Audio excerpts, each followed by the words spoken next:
tools to improve your work forever. I'm Susanna Clark, Managing Partner with PMI, the performance improvement consulting and training firm. Our Uncommon Sense podcast is a 15-minute conversation with our expert consultants. They talk a lot of common sense, although much of it is not common practice. And that's what this podcast is all about. We want you to be inspired to improve your business through learning more about the tools which can help you succeed and grow. I'm Susanna Clark, and today I'm joined by Warren Knight. We're going to talk today about statistical process control. Now, do you want to tell us why have you picked this, and certainly why it's useful in this particular context? The reason why I've picked this tool to talk about today is because it's a fantastic tool for helping us to display and understand variation in our performance. First off, I want to bust a myth. Okay, there's a lot of people out there who know a little bit about SPC and will say, okay, yeah, SPC, fantastic for a manufacturing process, but no good in any other situation. That is simply not true. SPC is a fantastic tool to help us understand our performance in any kind of metric. It could be sales and revenue. It could be time to recruit, call duration, absenteeism, demand levels, anything at all. It's absolutely universally applicable. And I just really wanted to make that point first of all. So why is it useful? When we plot data using a control chart, as I said, it helps us to understand the variation in our process. First of all, the extent of the variation that we would predict to see in the process over the long term. And I can reinforce how important that is. Going back to this idea of reporting, it tends to be very short term. How do we do this week? Yeah. The point is, however, that actually what we really want to do is not understand how we're doing this week, but we want to understand what does underlying performance look like in the long term so that we know what we're going to get. We shouldn't be surprised by it. Okay. And we often are. So what this helps us to do is to estimate in a very robust way what does long-term performance look like, okay, on the basis that performance remains stable. Which is the second benefit of using the tool. It helps us to understand when we are experiencing what we might call common cause variation.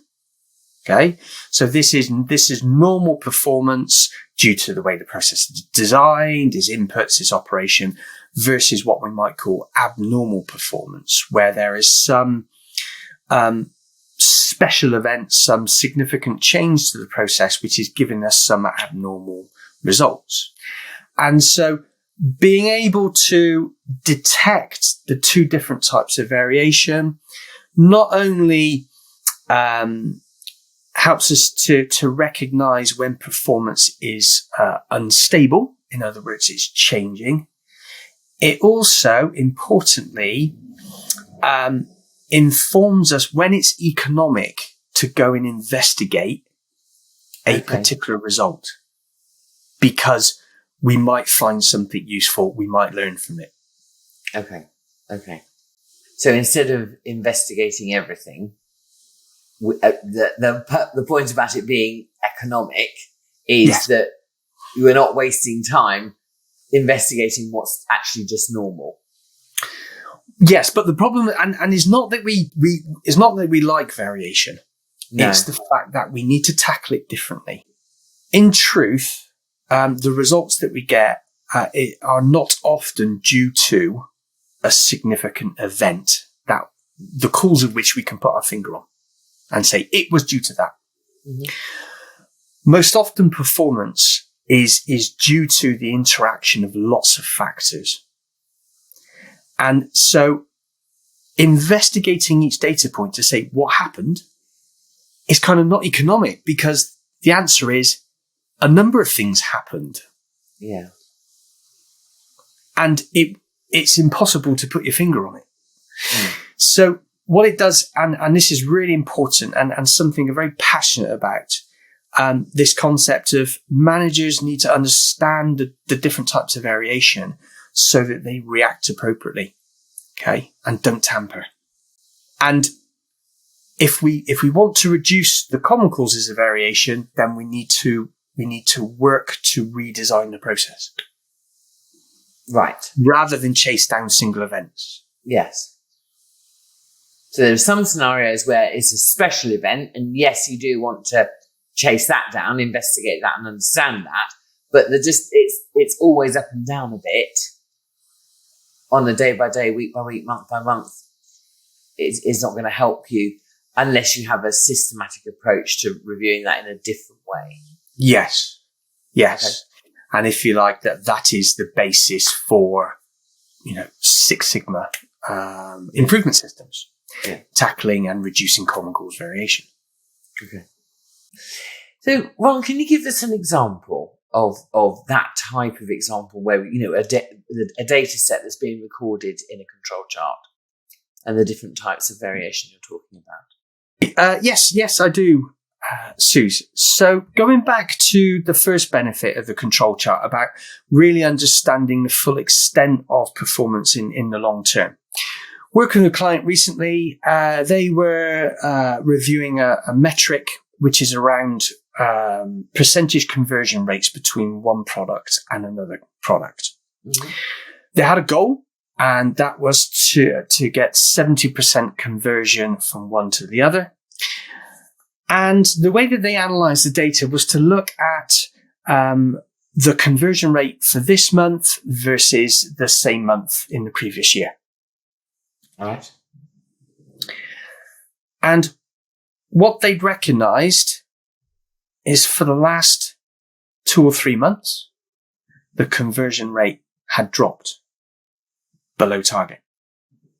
And they were quite concerned about that. And we're spending quite a lot of time discussing, so what's the problem here? What's causing this drop in the conversion rates? And they had a number of theories around, was it the response times? Were they responding fast enough to customers requesting the conversion and therefore customers getting impatient and not converting? Probably worth recognizing that these were repeat customers. So the theory was if they had a bad experience on one conversion, they wouldn't necessarily come back and convert another. When we put the data into a control chart, it became quite apparent based upon previous performance. So not just previous performance for the same period last year, but actually plotting the performance over the last 2 years, month by month. Mm-hmm. Okay. So we could see the full history, how it was building up month by month. And based upon the control limits calculated, a drop under 70% was fully predictable. So the control chart's doing two things, isn't it? It's recording information of the past, so you've got a whole full timeline over whatever given period, so you can see the history of performance. But the prediction is and if things remain the same, then these numbers are going to be the same. Simply looking at one, as you say, one number each month and comparing that to the month of the previous year, that's not going to help us to really understand what's going on. That's right. So when we looked at the control chart, average performance was around 65% conversion rate. Okay. And then the sort of the predicted lowest level of performance was around 45 and the highest around 85. Okay. So average 65 plus or minus 20% in each direction. Okay. And it was stable. And so what that means, essentially, is that the process is perfectly designed to give you that performance. Yeah. So now I'm looking long term and saying I should expect anywhere between 45 and 85, and I shouldn't be surprised by that. Mm. So the fact that it's dropped from 70 to whatever it was, 55, and the alarm bells are going, everybody's running around going, well, okay, what's the problem here? How do we fix it?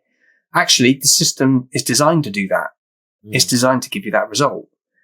So if you don't like that, to your point, there's no point chasing down why was it 55. Yes. Examine the causes of performance. What causes the conversion rate?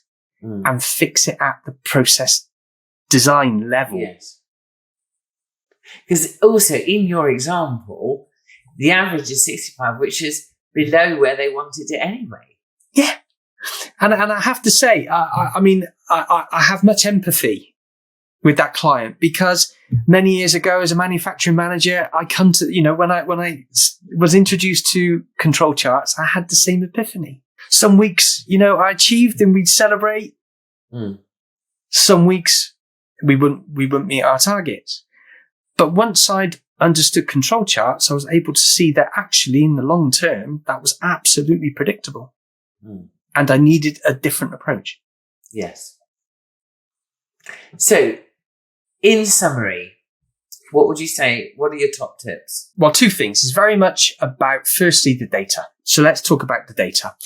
So depending upon what version you use, if you take just, for example, the sort of a basic individuals and moving range chart, great thing about that is you can use count data, you can use sort of measurement data, so it'll work with both.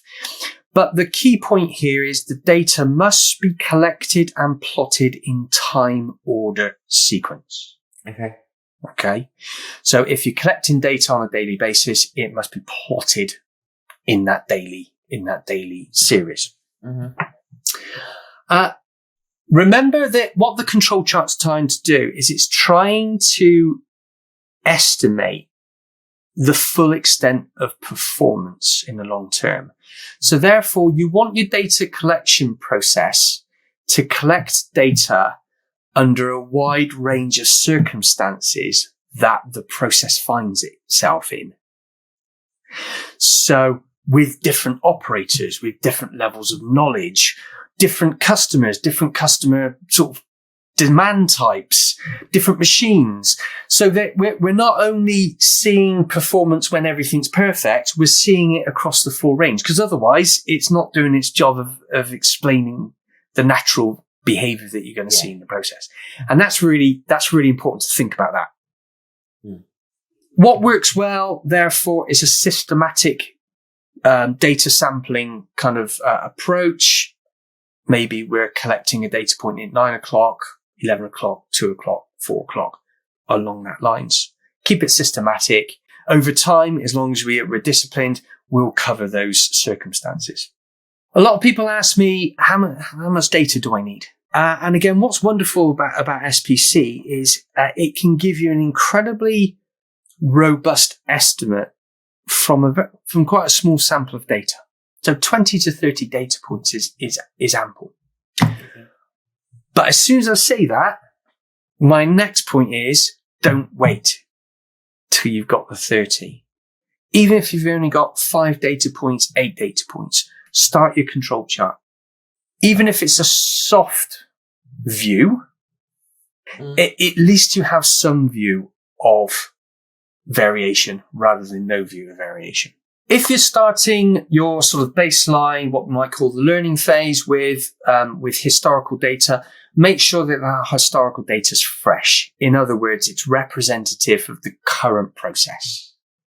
So that's my top tips in terms of the data itself. Then moving forward to actually applying the tool, a control chart is based upon a run chart, not a ran chart. Present in past tense is where I'm coming from. Yeah. Right. And so what that means is we need to plot and review the control chart as real time as we possibly can. Gotcha.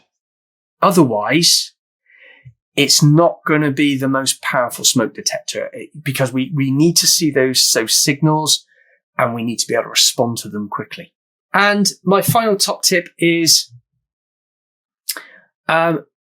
it's easy to mistake what the lines represent on a control chart. It's easy for them to be mistaken for being some kind of specification or targets rather than limits of behavior. And when they're misunderstood, and I have personal experience of this, then people will behave in a way and start to distort the situation. So my strongest piece of advice would be make sure everybody who's involved in this, okay, be it the people who are collecting the data, plotting the data, reviewing the data, are fully trained and understand what they're looking at. Yes. Excellent. Warren, thank you very much for that. That was really interesting. I look forward to talking to you next time, Warren. Thank you very much. Thank you, Suze. Thank you so much for joining us.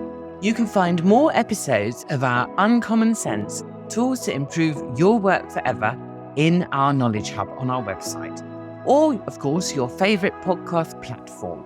And do subscribe so you never miss an episode. Don't forget to check out the show notes for this episode, where you'll find links to more content on this topic, which includes webinar recordings, toolbox guides, blogs, and infographics, and our training page. You can always drop us a line on team@pmi.co.uk and arrange a time to have a call to talk about how these tools can help you in your organisation. We'd really love to hear from you.